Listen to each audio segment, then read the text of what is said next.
আপোনালোকে সকলোৱে গমেই পাইছে যে ভাৰতীয় জাতীয় কংগ্ৰেছৰ প্ৰাৰ্থী হিচাপে মোক দ্বিতীয়বাৰৰ বাবে এই নগাঁও সংসদীয় পুনৰ গঠিত এলেকাৰ কাৰণে নিৰ্বাচনত কংগ্ৰেছ দলৰ পৰা অৱতীৰ্ণ হ'বৰ কাৰণে ভাৰতীয় জাতীয় কংগ্ৰেছে মোক মনোনীত কৰিছে।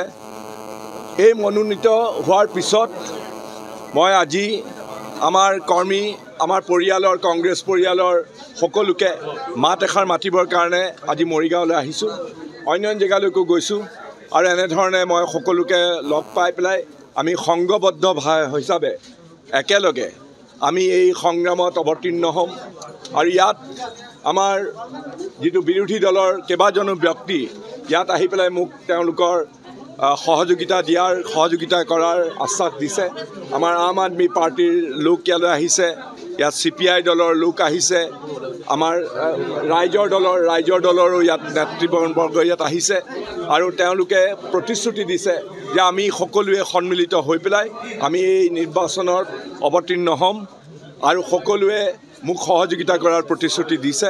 গতিকে মই আজি কৰ্মীসকললৈ আহিছোঁ আৰু নগাঁৱৰ সংসদীয় যিটো পুনৰ গঠিত যিটো সমষ্টি হ'ল এই সমষ্টিৰ আমাৰ শ্ৰদ্ধেয় নেতৃবৃন্দ বিশেষকৈ অসমৰ কংগ্ৰেছ বিধায়িনী দলৰ উপদলপতি তেওঁ এতিয়া নিজেও প্ৰাৰ্থী ধুবুৰী সমষ্টি আমাৰ কংগ্ৰেছৰ প্ৰাৰ্থী শ্ৰী ৰকিবুল হুছেইন ডাঙৰীয়া, আমাৰ মাননীয় বিধায়ক ৰূপহীহাটৰ শ্ৰী নুৰুল হুদা ডাঙৰীয়া, আমাৰ মাননীয় বিধায়িকা বটদ্ৰৱা সমষ্টিৰ শ্ৰীমতী শিৱামণি বৰা, আমাৰ মৰিগাঁও জিলাৰে লাহৰীঘাট সমষ্টিৰ মাননীয় বিধায়ক ডক্টৰ আসিফ নাজাৰ প্ৰমুখ্যে মই সকলোকে ধন্যবাদ জনাইছোঁ তেওঁলোকে মোৰ ওপৰত আস্থা ৰখাৰ কাৰণে। আৰু বিশেষকৈ ভাৰতীয় জাতীয় কংগ্ৰেছৰ সভাপতি শ্ৰী মল্লিকাৰ্জুন খাৰ্গে, আমাৰ কংগ্ৰেছ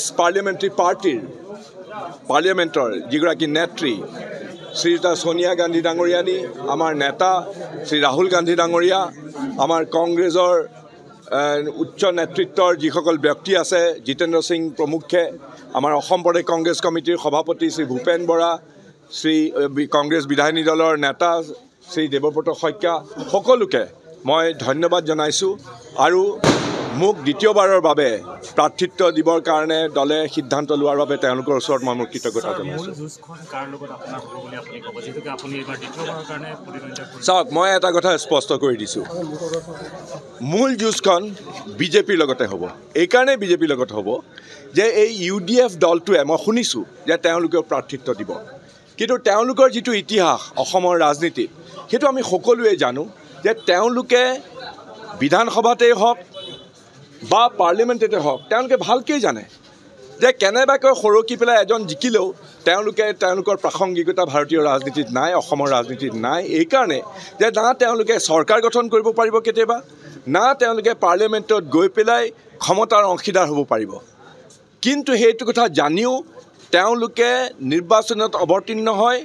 এইটো অসমৰ ৰাইজে জানে যে তেওঁলোকে নিৰ্বাচনত অৱতীৰ্ণ হয় ৰিম'ট কণ্ট্ৰল হৈ পেলাই।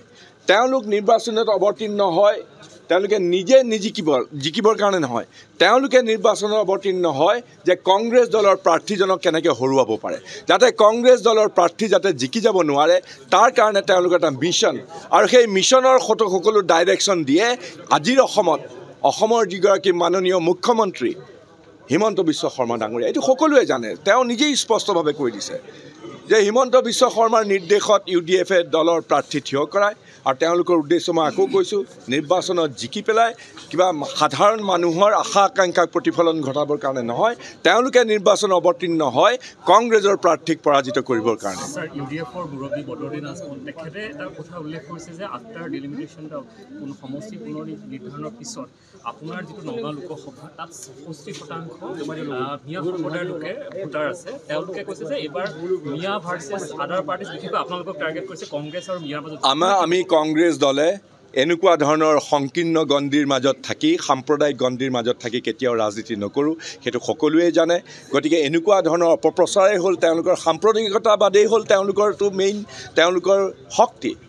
সাম্প্ৰদায়িকতা কৰিয়ে বিজেপি দলে যেনেকৈ সাম্প্ৰদায়িক ৰাজনীতি কৰে UDFেও কৰে, কিন্তু আমি প্ৰত্যেক ভাষা ভাষী ধৰ্ম জাতি জনগোষ্ঠীৰ মানুহক আমি বুকুৰ মাজত সুমুৱাই আমি আগবাঢ়ি যাব খোজোঁ যে আচল যিবিলাক মৌলিক সমস্যা আছে যিবিলাকে সাধাৰণ দুখীয়া